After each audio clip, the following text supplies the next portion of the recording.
ለእረፍት የመጣች አንዲትን ሴት አቅም የሌላት መስሏቸው ሊደፍሯትና ሊገድሏት የሞከሩ ወንዶች በኋላ ግን እሷ ራሷ አውሬ ሆና እንዴት አንድ ባንድ እንዳደነቻቸው የሚያሳይ እጅግ ደም አፋሳሽና አስደናቂ ፊልም ነው።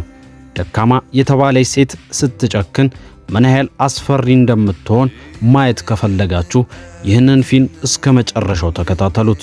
ለቻናሉ አዲስ ከሆናችሁ ሰብስክራይብ ማድረጋችሁን እንዳትረሱ።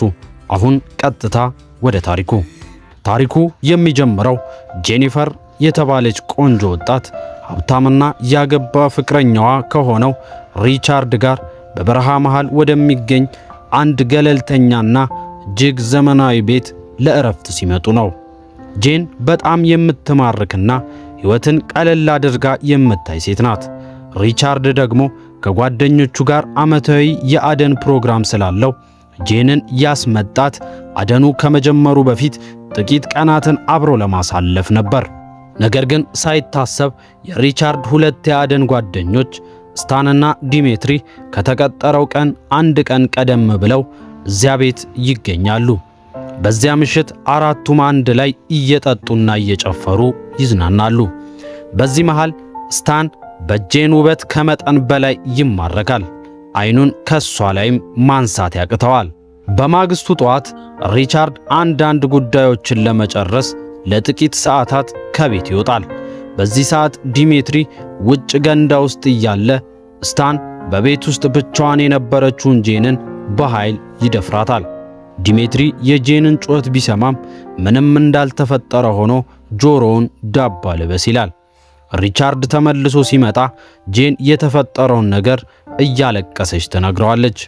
ነገር ግን ሪቻርድ ከተባባሪዎቹ ጎን በመቆም ጉዳዩ ሚስጥር ሆኖ እንዲቀር ለጄን ከፍተኛ ገንዘብ ሊሰጣትና በሄሊኮፕተር ወደ ፈለገችበት ሊልካት እንደሚችል ይነግራታል።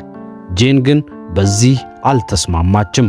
ስልኳን ቀምተውባት ስለነበር በእግሯ በበረሃው መሃል እየሮጠች ለማምለጥ ትሞክራለች።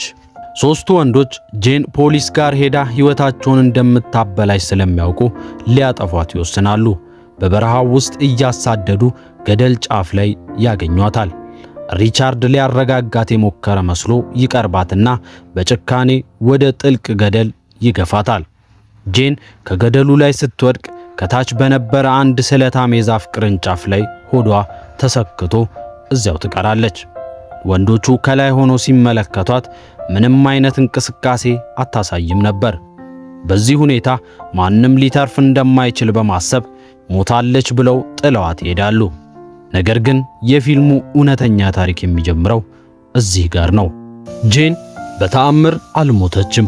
ህመሙን ለመቋቋም እዚያው አጠገቧ የነበረውን አደንዛዥ ዕፅ ትወስዳለች። ከዚያም በከፍተኛ ስቃይ ራሷን ከዛፉ ቅርንጫፍ ላይ ትነቅለዋለች። አሁን ከታዳኝነቷ ወጥታ ወደ አዳኝነት ተቀይራለች። ወንዶቹ ጄን አለመሞቷን አውቀው ሊፈልጓት ይወጣሉ። መጀመሪያ ከዲሜትሪ ጋር ትገናኛለች። ዲሜትሪ በውሃ ጉድጓድ አጠገብ እያለ ጄን በድንገት በጥቃት ታስደነግጠዋለች። በመካከላቸው ከባድ ፍልሚያ ይደረጋል። ነገር ግን ጄን ዲሜትሪን በጭካኔ ጉሮሮን አርዳው ገንዳ ውስጥ እንዲሰምጥ ታደርገዋለች። የመጀመሪያው በቀል ተፈጸመ። ደሟን ለማቆምና ቁስሏን ለመዝጋት የአልኮል መጠጫ ቆርቆሮ ላይ ያለውን የፊኒክስ አርማ በእሳት አግላ ሆዷ ላይ ትለጥፈዋለች። ይህ ምልክት ጄን እንደ አዲስ ተወልዳ በቀልን ይዛ መነሳቷን ያሳያል። ቀጥሎ ተራው የስታን ነው። ስታን ጄንን ለመፈለግ በበረሃው ውስጥ ሲዞር ጄን አድብታ ትጠብቀዋለች። ፍርሃት የገደለው ስታን በድንገት እግሩ በትልቅ የመስታወት ስብርባሪ ይረግጣል። ስታን በቆሰለ እግሩ ሊያመልጥ ሲሞክር ጄን በጠመንጃ አድና እዚያው በረሃ ላይ በጥይት ትረሽነዋለች። አሁን የቀረው ዋናው ባለ ዕዳ ሪቻርድ ብቻ ነው። ጄን የመጨረሻውን የበቀል ምዕራፍ ለመጨረስ ወደ መጀመሪያው ዘመናዊ ቤት ትመለሳለች። ሪቻርድም እሷን ለመግደል ጠመንጃ ይዞ እየጠበቃት ነው። ያ ውብና ዘመናዊ ቤት አሁን ወደ ደም ገንዳነት ተቀይሯል። ሁለቱም እርስ በርስ እየተሸሸጉና እየተታኮሱ የድመትና የአይጥ ጨዋታ ይጫወታሉ። ሪቻርድ ጄንን አቁስላት ሊያመልጥ ሲሞክር ግን ጄን በሙሉ ኃይሏ ተከትለው በሩጫ ትደርስበታለች። በመጨረሻም ጄን ሾትጋን ጠመንጃዋን አነጣጥራ በሪቻርድ ደረት ላይ ትተኩስበታለች። ሪቻርድም በሰራው ግፍ ልክ ደሙን አፍስሶ እዚያው ወለል ላይ ይሞታል።